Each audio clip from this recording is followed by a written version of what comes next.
चुनाव को बाधित करना बंद करो, बंद करो, बंद करो।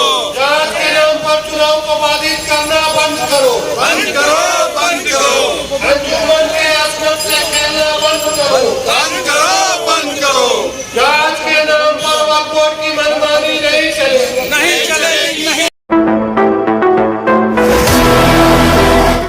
नमस्कार, स्वागत है आपका नया भारत टीवी 24 में। लगातार काफ़ी समय से चुनाव को लेकर के अंजुमन का बाधाएं आज आ रही हैं। 2021 में चुनाव होना था, 2022 हो गया है। चुनाव जल्द कराने को लेकर के आज मजलिस-ए आमला, सदर पद के उम्मीदवार, महासचिव पद के उम्मीदवार सभी लोग यहां पर बैठे हुए हैं और अपनी मांगों को लेकर के आप देख सकते हैं कि अंजुमन बचाओ मोर्चा के नाम बैनर तले ये आज धरने पर बैठे हुए हैं अंजुमन प्लाजा के नीचे।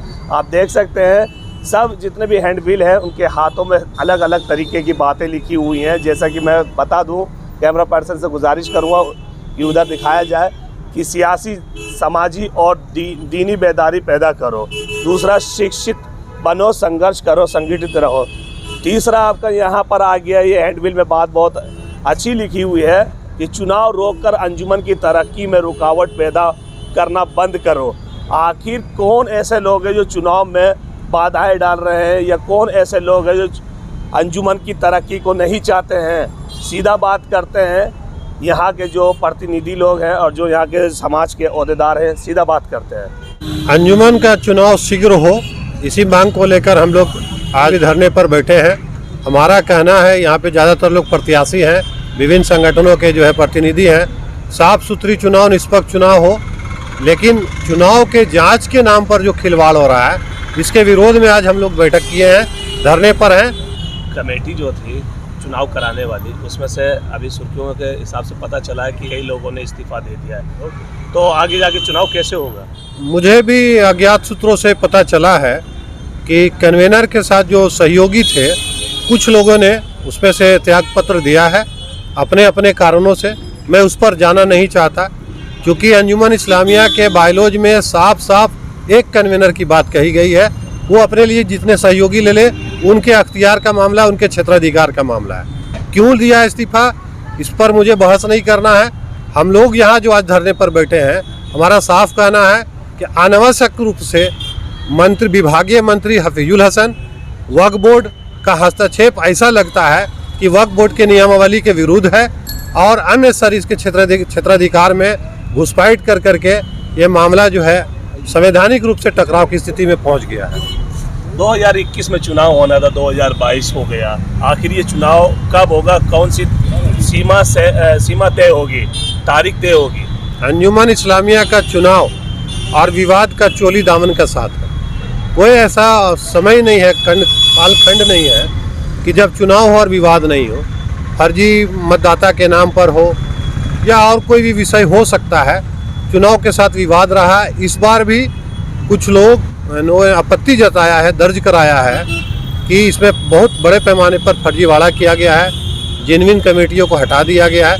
ये उनका तर्क हो सकता है, उनका विरोध हो सकता है। विरोध करने का भी एक तरीका है। अंजुमन के बायलॉज में स्पष्ट रूप से धारा 21 में कहा गया है कि चुनाव संबंधी विवाद को कन्वेनर के साथ बैठकर उचित माध्यम से प्लेटफॉर्म पर हल किया जा सकता है। मुझे लगता है इस प्रॉपर चैनल को छोड़कर लोग मंत्री के पास, विधायक के पास, डीसी के पास, सीएम के पास गए। मुझे लगता है ये उचित प्लेटफॉर्म नहीं है, इसका निपटारा हो सकता था।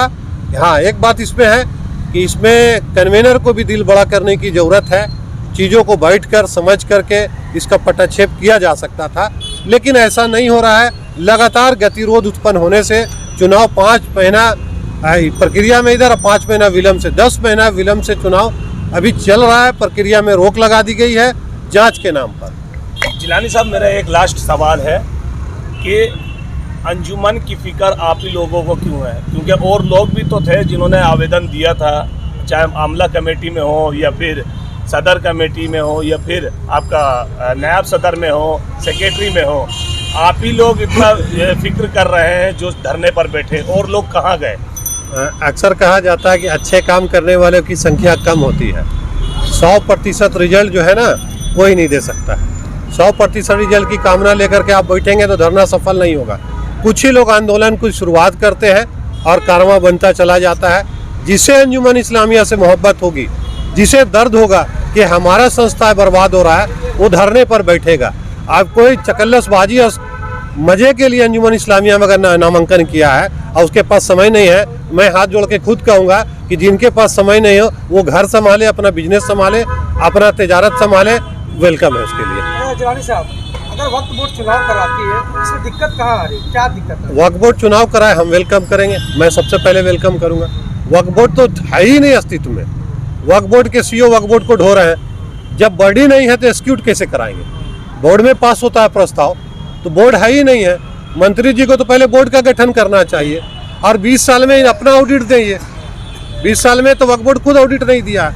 जो अंजुमन इस्लामिया पूरे सूबे में सबसे ज़्यादा रेवेन्यू देता है, उसके पीछे मंत्री जी हाथ धो करके पड़े हैं। अरे आप जांच कराएं ना, हम लोग तो सहयोग कर रहे हैं। हम लोग प्रत्याशी सब्र के साथ बैठे हुए थे, लेकिन जांच के नाम पर 4 महीना विलम्ब कर देना, उसके बाद चुनाव के मामले पर हाथ खड़ा कर देना कि नहीं हमको समझ में नहीं आ रहा है। जब आपको बात समझ में नहीं आ रहा था तो आप जांच के लिए क्यों बैठे थे? जब आपके चीज़ अख्तियार में नहीं था, आप बोलते सीधा न्यायालय में जाए। न्यायालय है, भारत का न्यायालय सक्षम है, न्यायालय सब है। चुनाव से संबंधित किसी पदाधिकारी से आप लोग मिले या अपना मैनिफेस्टो वगैरह जो भी है आप दिए? हम लोगों ने कन्वीनर से इस पर 3 बार राब्ता कायम किया, संपर्क किया। उन्होंने कहा कि हमें जो जांच के लिए हमसे डिमांड की गई है हम लोगों ने दिया। इस बाबत हम लोगों ने उपायुक्त को लगभग 60 उम्मीदवार जो है चुनाव में उपायुक्त को लिखित ज्ञापन दिए कि सर अविलंब चुनाव जांच के बाद कराया जाए। अब पता चल रहा है कि जांच की प्रक्रिया लगभग पूरी हो गई है।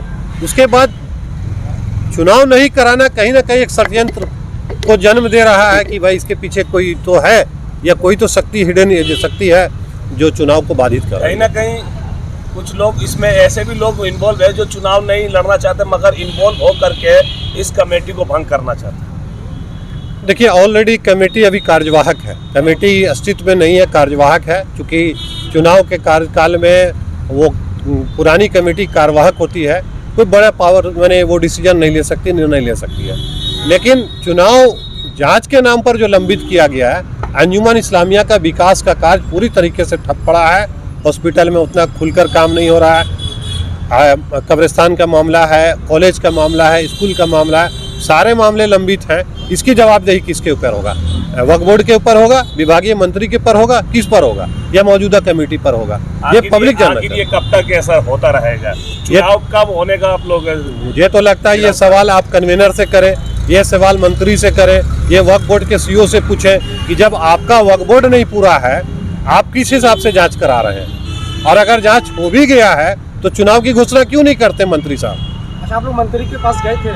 ये मंत्री से मिला है, उन्होंने आश्वासन दिया, कहा कि भाई मैं तो जांच के लिए कहा, ऑडिट के लिए कहा हूँ, मैंने चुनाव नहीं रोका है। आधिकारिक तौर पर किसी अखबार ने इसको छापा भी है।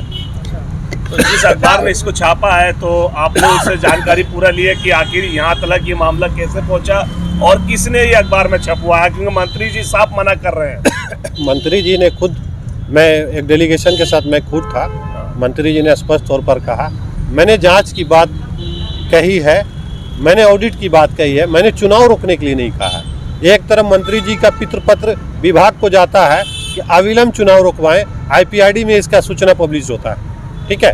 दूसरी तरफ मंत्री जी ये कह रहे हैं मैंने चुनाव नहीं रोकवाया। एक साथ दोनों बातें नहीं हो सकती है। जब तक जांच के जांच का कार्यक्रम जब तक चलेगा, जांच का जब तक प्रक्रिया चलेगा, निश्चित रूप से चुनाव बाधित होगा। आखिर इस चुनाव में मंत्री जी क्यों इतना दिलचस्पी ले रहे हैं? ये तो आप उनसे सवाल करें ना कि पूरे सूबे में अंजुमन इस्लामिया रांची और हजरत रिसालदार बाबा दरगाह ट्रस्ट ही उनको दिखता है जो सबसे ज्यादा रेवेन्यू देते हैं। उनसे पूछिए कि उनका इंटरेस्ट इन पर क्यों है ज्यादा। क्या रणनीति आगे बना रहे, क्या सोच? आज हमारा 3 दिवसीय योजना है ये धरने का। धरने के दरमियान अगर बात बनती है, चुनाव के द्वार खुलते हैं, रास्ते खुलते हैं तो हम साथ साथ हैं, नहीं तो हम इसको बृहद रूप देंगे। मंत्री और सरकार का पुतला दहन करेंगे, राजभवन घेराव करेंगे, मुख्यमंत्री का आवास घेराव करेंगे। ये हमारा भावी कार्यक्रम है। अगर आज मान लीजिए चुनाव अंजुमन द्वारा कराया जा रहा है, किया भी जा रहा है, तो वहाँ पर भी कुछ मसला मसाइल आता है, लड़ाई झगड़ा होता है उस तरह का, तो इसका जिम्मेदारी कौन लेगा? ये देखिए, किसी भी संस्था एजेंसी का डिस्ट्रिक्ट में कस्टोडियन DC होता है और उपायुक्त महोदय के आदेश पर ही ये उनकी निगरानी में जांच हुई है। वो उनका कहना है कि हमने जांच रिपोर्ट आगे भेज दिया है, अब विभाग को देखना है। विभाग अगर पल्ला झाड़ता है तो कहीं ना कहीं है कि वक्फ एक्ट का कोई मतलब नहीं है। संविधान का एक हिस्सा है वक्फ एक्ट, और उस वक्फ एक्ट के संरक्षण में अंजुमन इस्लामिया का बायलॉज है। तो आप इन चीज़ों को नहीं माने तो कहीं ना कहीं संवैधानिक टकराव पैदा कर रहे हैं आप। खुद भारत के संविधान में जो खंड बनाए गए हैं, प्रावधान बनाए गए हैं, उसके विपरीत काम कर रहे हैं। चुनाव का नहीं होना यही संदेश जाता है। इन्हें तो चुनाव करा देना था अब तक। वोटर लिस्ट को लेकर भी आप लोग कुछ आपत्ति जता रहे हैं क्या? नहीं, हमारी कोई आपत्ति नहीं है। मैं किसी को असल भी नहीं कहता और मैं नकल भी नहीं कहता। मैं किसी को फर्जी कैसे कह दूँ? सारे वोटर्स हैं। ये अंजुमन इस्लामिया चुनाव कन्वेनर उनके सहयोगी के विवेक पर डिपेंड करता है कि जांच में स्पॉट पर जा करके देखें कि ये संस्था कार्यरत है कि नहीं, इसका कोई एक्टिविटी है कि नहीं, अखबार में इनके कोई कटिंग है कि नहीं, तो उसमें स्पष्ट होगा कि ये जिंदा है संस्था। और अगर कोई जिंदा नहीं है तो इनका अख्तियार में है कि उसे हम नहीं माने। लेकिन फर्जी शब्द का इस्तेमाल करके मैं मुसलमान उन वोटरों तंजीमों को रुसवा नहीं करना चाहता, क्योंकि वो कहीं ना कहीं उनकी भी एक्टिविटी रहती है समाज में, रचनात्मक कार्यों में। मैं नहीं कहता फर्जी। जो फर्जी कहते हैं उनसे पूछिए कि किस आधार पर फर्जी कर रहे हैं। 150 लोगों की सूची तैयार की गई है। अगर उनका नाम हटा दिया जाए कन्वेनर की तरफ से तो वो 150 लोग किसकी गर्दन पकड़ेंगे? जिन्होंने नाम लिस्ट बनाया। तो ये तो अंजुमन की लड़ाई चौक चौराहों पर आ जाएगी। अप्रिय घटना घट सकती है। मैं हम किसी का नाम कैसे कटवा सकते हैं? मैं एक नाम जुड़वा नहीं सकता हूँ, कटवा कैसे सकते हैं? ये कन्वेनर के विवेक का मामला है। बायलॉज में साफ प्रावधान है, लेकिन बायलॉज को कोई नहीं मानता है। दफा 21 को हम नहीं मान रहे हैं, सीधे हम कोर्ट और सीएम और डीएम कर रहे हैं साहब। तो इसका मतलब है कि बात बनी तो बायलॉज, मेरे हिसाब से बात नहीं बनी तो बायलॉज को नहीं मानेंगे। नहीं लग रही कि बिल्कुल आपका सवाल जायज है कि अंजुमन इस्लामिया में जो चुनाव के नाम पर गतिरोध हर 3-4 सालों में होता है, उसके लिए जो भी जिम्मेदार हो, ये समाज में गलत संदेश जा रहा है कि आखिर अंजुमन इस्लामिया में क्यों इतने लोगों की रुचि है? क्या कोई अवैध कमाई का जरिया है वहाँ? अगर रचनात्मक कार्यों में लोग अगर मने दिलचस्पी रखते हैं तो मुझे लगता है निस्वार्थ भाव से आते। लेकिन अंजुमन इस्लामिया एक बड़ा प्लेटफॉर्म है। हर युवा चाहता है कि अंजुमन से जुड़ करके हम विकास कार्यों में जुटें। लेकिन जी, मेरा नाम फिरोज जिलानी हुआ, तो समाज सेवी भी हूँ और